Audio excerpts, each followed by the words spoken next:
शांति। आज 23 जुलाई 2021 के बाप दादा के मधुर महावाक्य सुनेंगे। आज बाबा बच्चों को कह रहे हैं कि स्वचिंतन करो। स्वचिंतन उन्नति की सीढ़ी है और परचिंतन पतन की जड़ है। स्वयं को देखेंगे तो स्वयं के अंदर परिवर्तन ला सकेंगे और हम जो स्वयं करते हैं, स्वयं जो बीज बोते हैं, उसी का फल हम स्वयं पाते हैं। ये एक विधि का विधान है कि जो करेगा सो पाएगा, जैसा करेगा वैसा पाएगा, जितना करेगा उतना पाएगा। इसलिए सदैव ये ध्यान रखना है कि शुभ कार्य, शुद्ध कार्य हम स्वयं करें, जल्दी करें, और जो गलत कार्य हैं उनको समझते हुए उनको इग्नोर कर दें। उस तरफ बुद्धि को न लगाएं। व्यर्थ के संकल्प भी बुद्धि में न आए। व्यर्थ का चिंतन भी न करें। दूसरे क्या कर रहे हैं और कैसा कर रहे हैं, उसे हमें देखने की आवश्यकता नहीं है। स्व परिवर्तन से ही विश्व परिवर्तन के कार्य में बाबा का मददगार बनना है। तो मीठे बच्चे, तुम्हें अपना चिंतन करना है, दूसरों का नहीं, क्योंकि ड्रामानुसार जो करेगा सो पाएगा। प्रश्न है, त्रिकालदर्शी बनने से आत्मा को कौन सी स्मृति आई है? जब तीनों कालों का को ज्ञान मिल गया तो कौन सी स्मृति, कौन सी बात याद आ गई? आत्मा को स्मृति आई कि हम वास्तव में मूल वतन के निवासी इस ड्रामा में पार्ट बजाने आए हैं। हमने मुख्य एक्टर बन 84 जन्मों का पार्ट बजाया।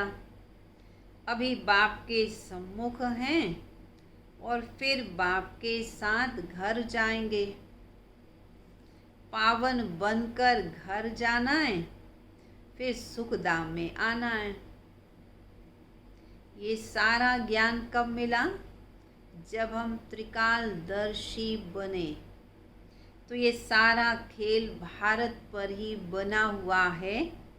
ये सारी स्मृति त्रिकालदर्शी बनने से आ गई।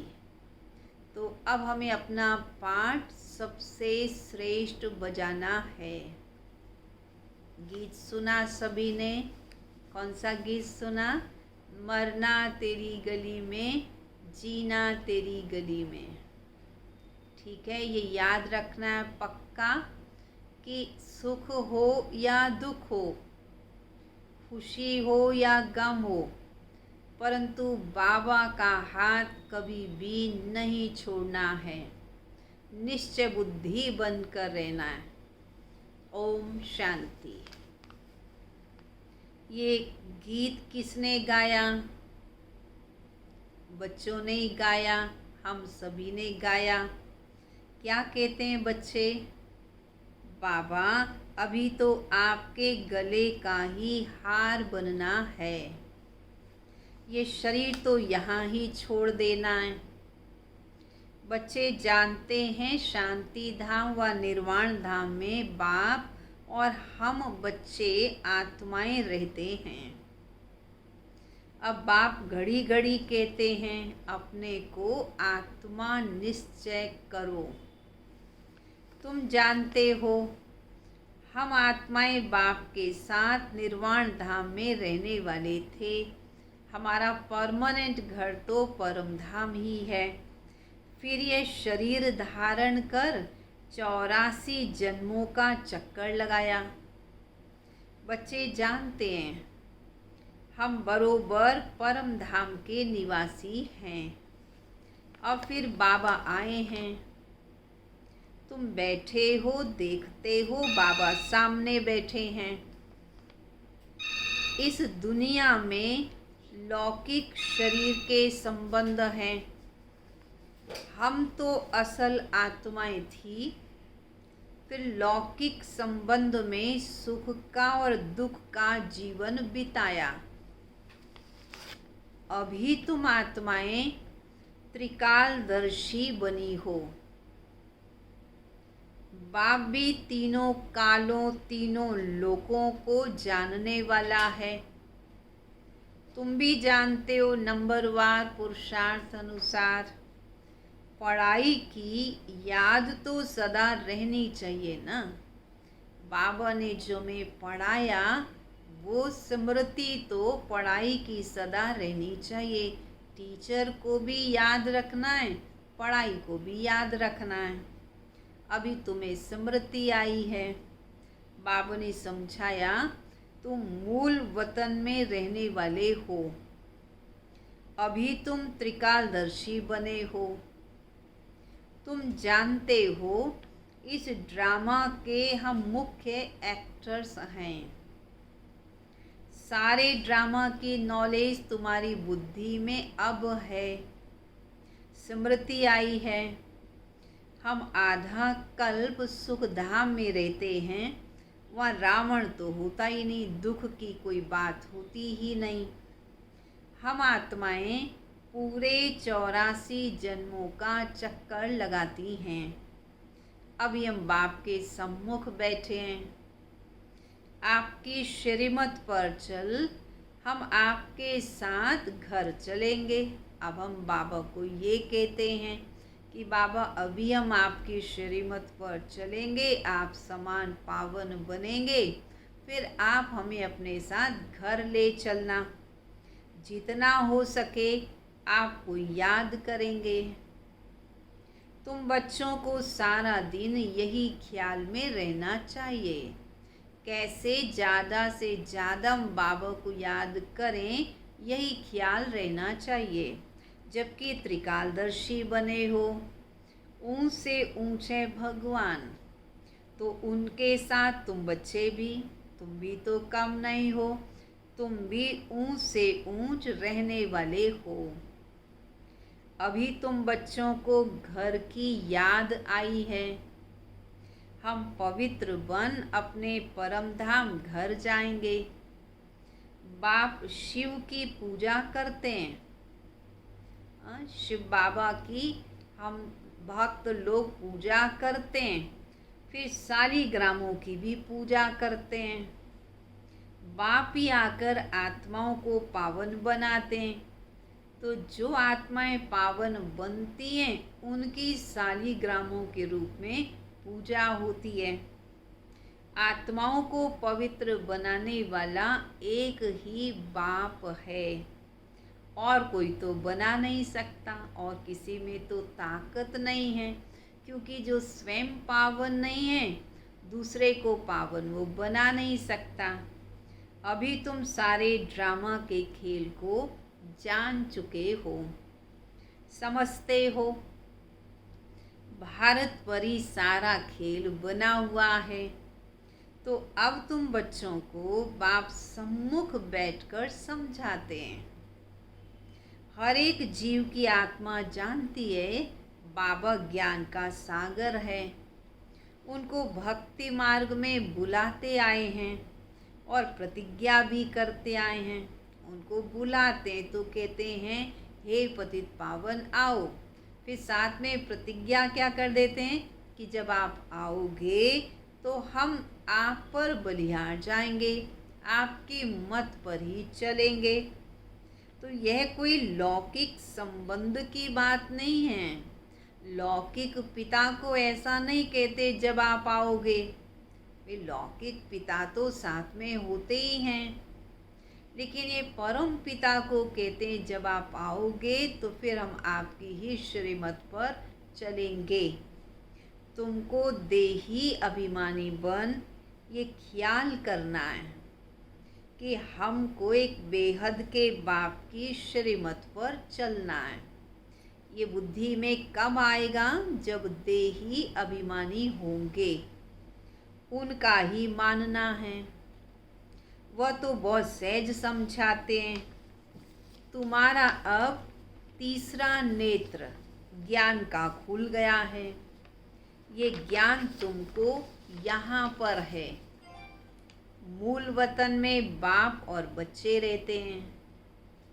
वहाँ ये किसी को पता नहीं रहता कि हम शिव बाबा के साथ बैठे हैं, ये भी पता नहीं होता। अभी तुम बच्चों को बाप अपना अंत देते हैं, सारे ज्ञान का सार अपने बच्चों को सुनाते हैं। वही ज्ञान का सागर है। और कोई सत्संगों में ऐसे नहीं कहेंगे कि बाबा हम आत्माओं को पढ़ाते हैं। यहाँ पर संगम युग पर हम समझते हैं स्वयं भगवान हम बच्चों को पढ़ाते हैं। घड़ी घड़ी तुमको कहना पड़ता है, तुम्हें याद दिलाना पड़ता है, बच्चे देही अभिमानी बनो।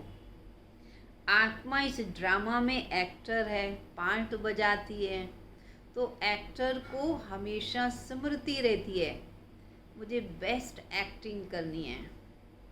हमें भी याद रहना चाहिए हमारा हर कर्म A1 हो, दी बेस्ट रोल हमारा हो। एक्टर अलग अलग ड्रेसेस धारण करके अलग अलग पार्ट बजाता है, परंतु पार्ट जितना परफेक्ट बजाता है उतना अच्छा प्राइज लेता है। तो हमने भी भिन्न भिन्न जन्मों में भिन्न भिन्न प्रकार के पार्ट बजाए, लेकिन पार्ट हमेशा बेस्ट बजाना है, ये अटेंशन रखना है। हम आत्मा ने ये चोला, ये शरीर लिया है। वह एक्टर्स तो ड्रेस बदलते रहते हैं। तुम आत्माएं निराकारी दुनिया से यहाँ आकर ये शरीर रूपी चोला लेते हो, शरीर रूपी ड्रेस ये धारण करते हो। वह सिर्फ अपनी ड्रेस बदलते हैं। हम आत्माओं को बाबा फिर से आकर राजयोग सिखला रहे हैं। अब तुम बच्चे समझते हो, क्या समझते हो तुम बच्चे? कि हमारा मीठा बाबा आए हुए हैं, तो ज़रूर हम बाबा के मददगार बने। जब बाबा हमारे खातिर पुरानी दुनिया, पुराने शरीर में आए हैं, तो हमारा भी कर्तव्य है कि हम बाबा के कार्य में मददगार बने, पवित्र बन और सारे भारत को पवित्र बनाएं। हमको श्रीमत पर ही चलना है। श्रीमत कहती है बाप को याद करना है। जो करेंगे सो पाएंगे। जो बाबा को याद करेंगे सो ऊंच पद पाएंगे, सो पूरा वर्षा पाएंगे। सब तो नहीं आकर पुरुषार्थ करेंगे। जिन्होंने कल पहले पुरुषार्थ किया है वही करेंगे। अभी वापस जाना है, इसलिए पुरुषार्थ कर पवित्र ज़रूर बनना है। हम ऊपर मूल वतन में रहने वाले हैं, तो पहले पहले हम ही स्वर्ग में आए थे, फिर सीढ़ी नीचे उतरते आए।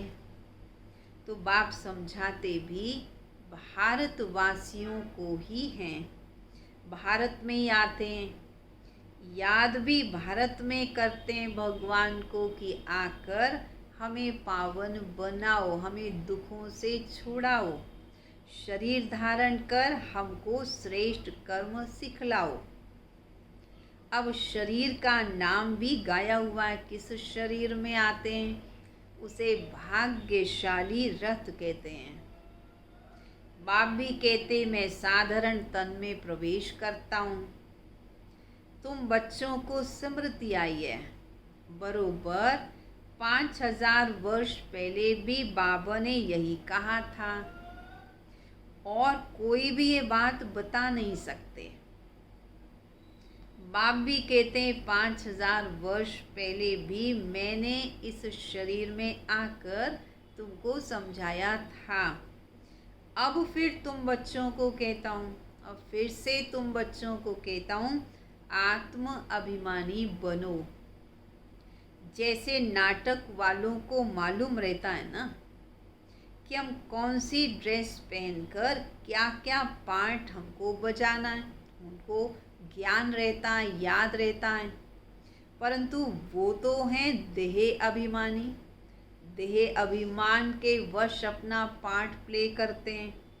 तुम्हारी ये बेहद की बात, तुम्हें देही अभिमानी बनना है, परंतु हो तुम भी एक्टर्स।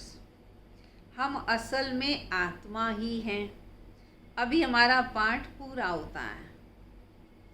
बाप सम्मुख बैठ सब कुछ तुमको समझाते हैं, ये भूल नहीं जाना है।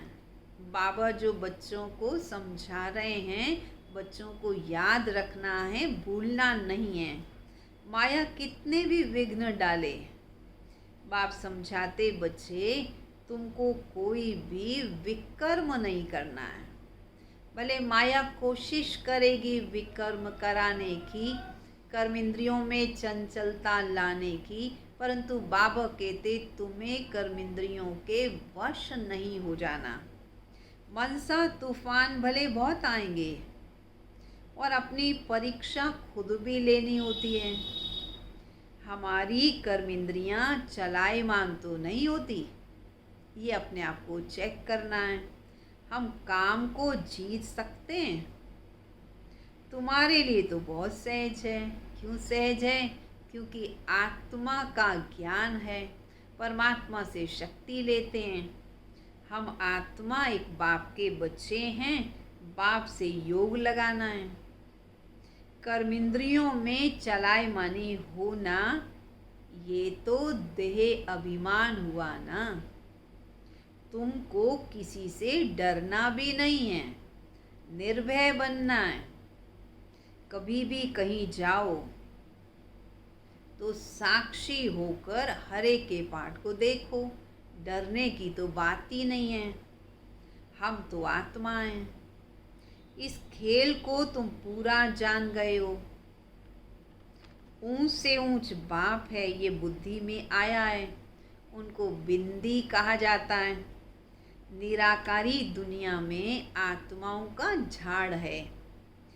बीज से झाड़ निकलता है, फिर नंबरवार पत्ते आते हैं। यहाँ भी ऐसे ही है। पहले शिव बाबा है, फिर उसके बाद मुख्य 3 ब्रह्मा विष्णु शंकर हैं, फिर देवी देवताओं की आत्माएं हैं, फिर धर्म पिताओं की आत्माएं हैं, फिर सबके अलग अलग सेक्शन हैं। तो ये परम धाम का झाड़ है। ऊपर से नंबरवार आत्माएं आती रहती हैं। आत्मा प्रवेश कैसे करती, निकलती कैसे है, ये कोई देख नहीं सकता। आत्मा कोई दिखाई देने वाली चीज़ नहीं है, अति सूक्ष्म है।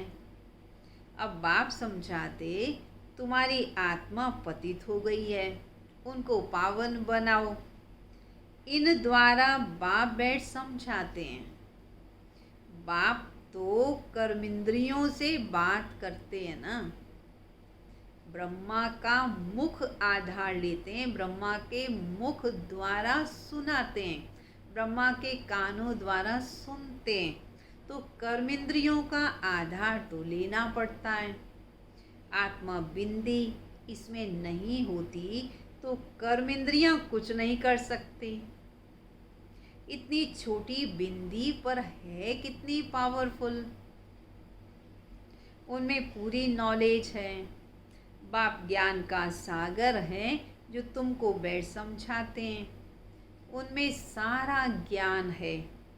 ये भी उनका पार्ट नूंधा हुआ है। बाबा ज्ञान का सागर है, बच्चों को ज्ञान देते हैं। बाबा का भी ड्रामा में पार्ट ज्ञान सुनाने का नूंदा हुआ है। तुम्हारी आत्मा में 84 जन्मों का पार्ट है। तुम दुख सुख का पार्ट बजाते हो, दुख में बहुत तकलीफ लेते हो। बाप कहते मैं तो पुनर्जन्म में आता नहीं हूँ, तुम 84 जन्म लेते हो, मैं तो नहीं लेता हूँ। मैं तो आकर तुम बच्चों को सहज युक्ति बताता हूँ। क्या सहज युक्ति बताता हूँ? मुझे याद करो तो पावन बनोगे। आधा कल्प तुम तमो प्रधान बने। आत्माओं से ही बाप बात करते हैं।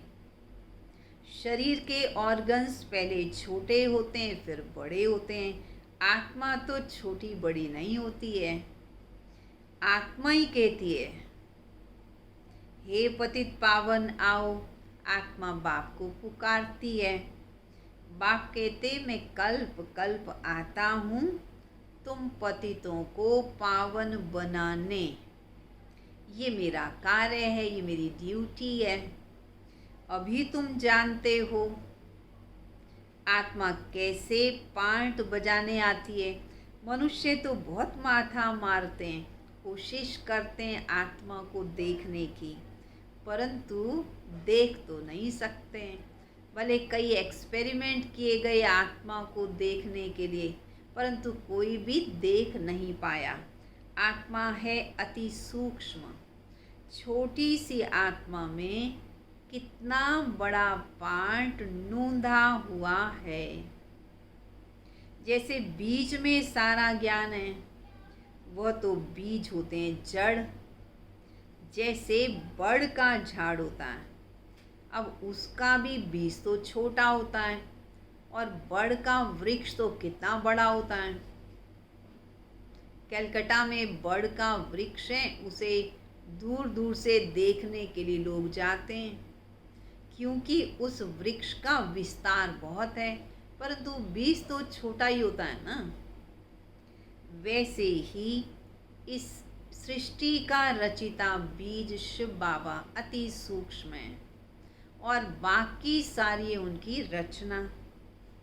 तो बाबा कहते बच्चे ये कलकत्ता में जो बड़ का झाड़ है वो कईयों ने देखा भी होगा, बहुत बड़ा झाड़ है, और अब उसका फाउंडेशन सारा सड़ गया है और बाकी सारा झाड़ खड़ा है। क्या बताना चाह रहे हैं बाबा इस बात से? बाबा कहते बच्चे पहला मुख्य धर्म था आदि सनातन देवी देवता धर्म। तो मुख्य वही था और आज वही नहीं है, और बाकी सब धर्म खड़े हैं। तो इसलिए अब फिर से उस आदि सनातन देवी देवता धर्म की स्थापना शिव बाबा ब्रह्मा द्वारा करा रहे हैं। देवता धर्म का फाउंडेशन है नहीं, बाकी सब खड़े हैं। इस समय वृक्ष की जड़ जड़ीभूत अवस्था है, यह भी तुम बच्चे जानते हो। तब तो गवर्नमेंट को भी कहते हो कि हम इतने समय में दुनिया को पावन बनाकर दिखाएंगे। मनुष्य इन बातों को समझते नहीं। तुमको तो निश्चय है। क्या निश्चय है तुम बच्चों को? कि हम इस भारत को श्रेष्ठाचारी जरूर बनाएंगे। ठीक है, सभी का पक्का निश्चय है ना, दृढ़ विश्वास है। हम सभी मिलकर के भारत को श्रेष्ठाचारी जरूर और जल्दी बनाएंगे। तब तो भ्रष्टाचारी दुनिया का विनाश होगा। ये जो चाहते हैं शांति हो जाए, आत्मा पाठ बजाते बजाते थक गई है, इसलिए पुकारती है हे शांति देवा शांति दो। ये थोड़ी समझते हैं, किसी को ये थोड़ी पता है कि आत्मा तो है ही शांत स्वरूप। ये किसी के पास ज्ञान नहीं है। परंतु यहाँ आत्मा को कर्म इंद्रियों द्वारा कर्म तो करना ही है। शांति दो कहते हैं, ये किसी को पता ही नहीं कि शांति धाम अलग है, सुख धाम अलग है। सुख धाम में बहुत थोड़े मनुष्य होते हैं, वह है ही पवित्र दुनिया। वहाँ शांति तो कोई मांगते ही नहीं है। कर्म तो वहाँ भी करते हैं, परंतु वहाँ अशांति नहीं होती है। जीवन मुक्ति धाम और शांति धाम दोनों अलग हैं। जीवन मुक्ति धाम अर्थात स्वर्ग सुख धाम, और शांति धाम अर्थात मूल वतन परम धाम। तो सतयुग में जीवात्माओं को सुख भी है तो शांति भी है। एवर हेल्दी एवर वेल्दी रहते हैं। अभी तुम जानते हो स्वर्ग किसको कहते हैं। दुनिया में किसी को भी पता नहीं कि स्वर्ग क्या है। ये लक्ष्मी नारायण भी शिव बाबा के तो बच्चे ही हैं ना, भले देवता हैं। इन बच्चों को भी सुख किसने दिया, इतना लायक किसने बनाया? बनाया तो शिव बाबा ने संगम युग पर बनाया, परंतु तब नाम इनका लक्ष्मी नारायण नहीं था। भिन्न नाम से इन्होंने राजयोग की पढ़ाई पढ़ी और फिर लक्ष्मी नारायण बने। तो इनको सुख देने वाला कौन? क्या इनको फिर राज्य कोई देगा? हाँ, इनका राज्य फिर आएगा। स्वर्ग जरूर रिपीट होगा। अब शिव बाबा लायक बना रहे हैं। स्वर्ग में जब होंगे तो वहाँ ऐसे नहीं कहेंगे कि नर्क फिर से रिपीट करेंगे। जब स्वर्ग में हैं तो नर्क का ज्ञान नहीं है, परंतु जब नर्क के एंड में हैं तो स्वर्ग का ज्ञान है। तो खुशी की बात है, क्योंकि ऊपर चढ़ने की उन्नति की बात है। अभी कहते हो पवित्रता सुख शांति की नई दुनिया फिर से रिपीट होगी। अब कहते हो संगम पर, तो यह तो पुरानी दुनिया दुखधाम है, इसको आयरन एज कहा जाता है।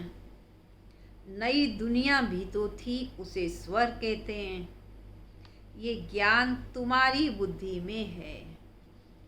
बरोबर हम फिर से देवी देवता बन रहे हैं। तुम्हारी एम ऑब्जेक्ट ही यही है। हम फिर से स्वर्ग की बादशाही लेते हैं।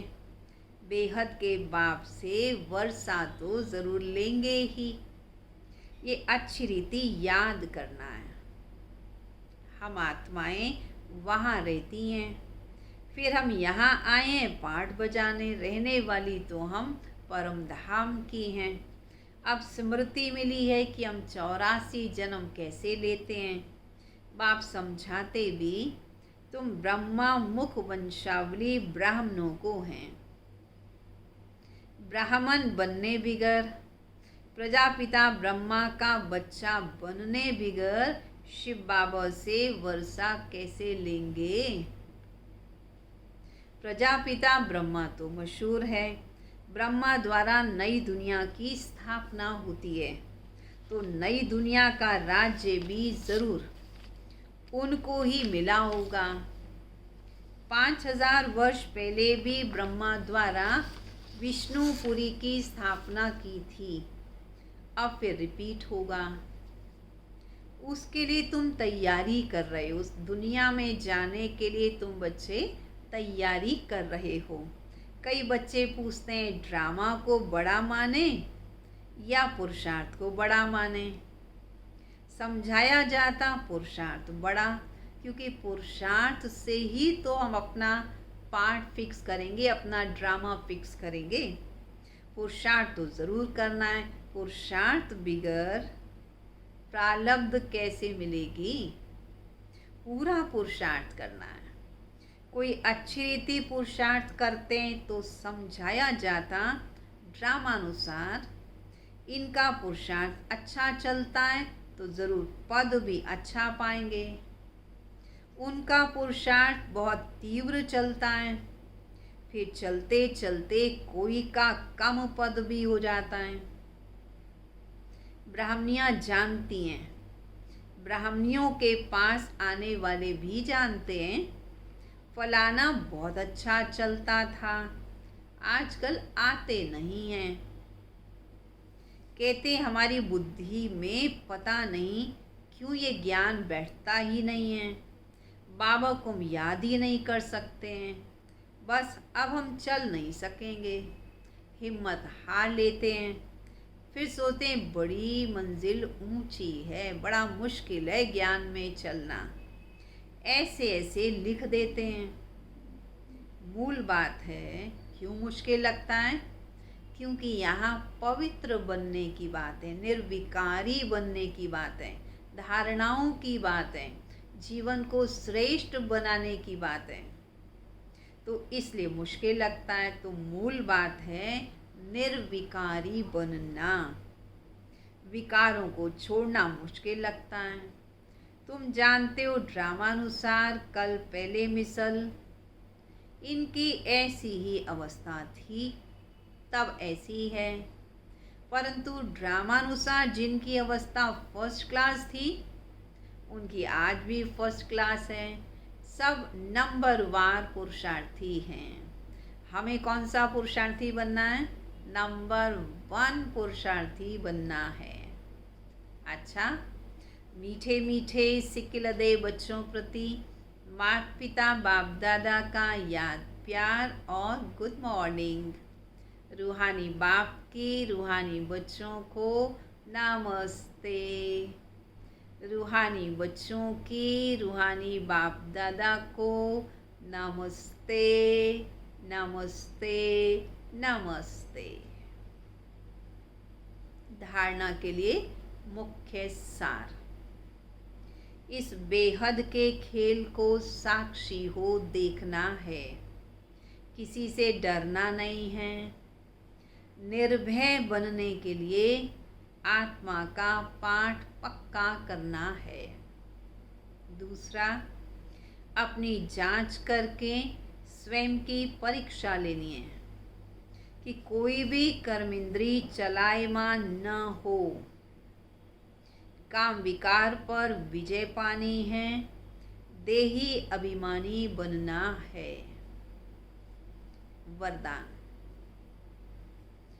कंबाइंड स्वरूप की स्मृति और पोजीशन के नशे द्वारा कल्प कल्प के अधिकारी भाव, सदा बाबा के साथ कंबाइंड, शिव और शक्ति कंबाइंड, मैं और मेरा बाबा कंबाइंड, इस स्मृति के साथ इसी पोजीशन में रहो तो सदा ही अधिकारी बनेंगे। मैं और मेरा बाबा, इस स्मृति में कंबाइंड रहो तथा ये श्रेष्ठ पोजीशन सदा स्मृति में रहे कि हम आज ब्राह्मण हैं, कल देवता बनेंगे। हम सो हम का मंत्र सदा याद रहे तो इस नशे और खुशी में पुरानी दुनिया सहज भूल जाएगी। सदा यही खुमारी रहेगी कि हम ही कल्प कल्प की अधिकारी आत्मा हैं, हम ही थे, हम ही हैं और हम ही कल्प कल्प के अधिकारी बनेंगे। ये नशा हो। स्लोगन, स्वयं का स्वयं ही टीचर बनो तो सर्व कमजोरियां स्वतः ही समाप्त हो जाएंगी। यदि कोई दूसरा हमारा टीचर बनेगा और हमारी मिस्टेक्स बताएगा तो हमें बुरा भी लगने की संभावना है, लेकिन यदि हम स्वयं का स्वयं टीचर बनेंगे तो न तो टीचर को हमें मार्क्स देने पड़ेंगे और स्वयं के परिवर्तन का जो परिवर्तन है वो सदा कालीन होता है, सदा अटेंशन रहता है, दूसरे का ध्यान भी नहीं जाता। इसलिए स्वयं ही स्वयं का टीचर बन के अपनी कमज़ोरियों को समाप्त कर दें। अच्छा, ओम शांति। चलेंगे सभी बाबा की याद में।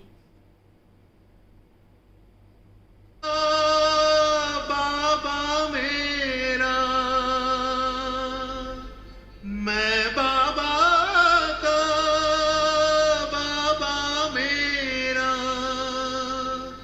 बाबा मेरा, बाबा मेरा, बाबा मेरा।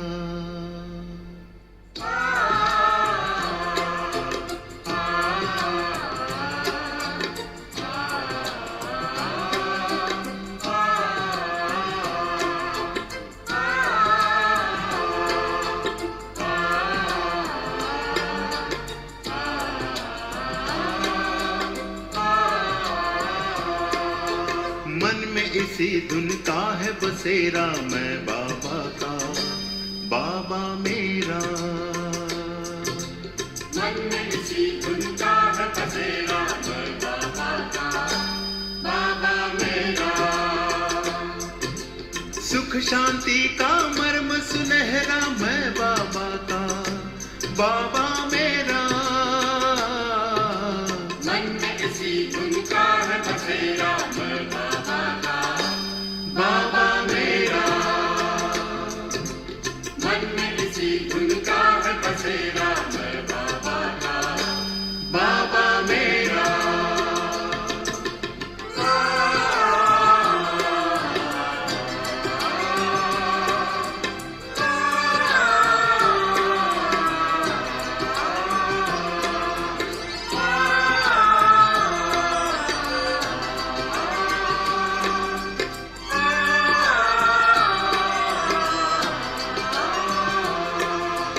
जिसने जीवन दान दिया, लाखों है एहसान किया। रचता रचना के परिचय का हमको अनुपम ज्ञान दिया।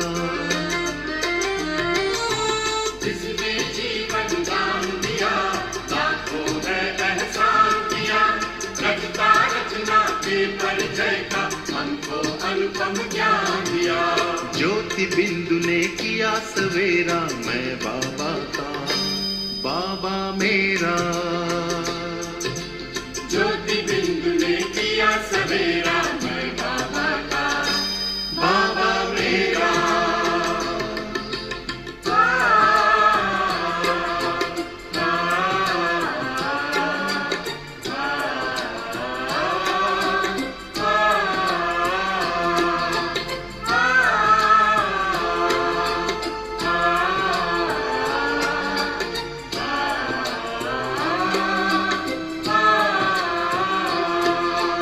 उतर उतर कर स्वर्णिम किरणें लगी हैं गम का तम हरने। प्रेम का परमानंद लिए है लगी भुवन पावन करने। उतर उतर कर स्वर्णिम किरणें लगी है गम का तम हरने। प्रेम का परमानंद लिए है लगी भुवन पावन करने। गगन पथ में फूल बिखेरा, मैं बाबा का बाबा मेरा। गगन में पथ में फूल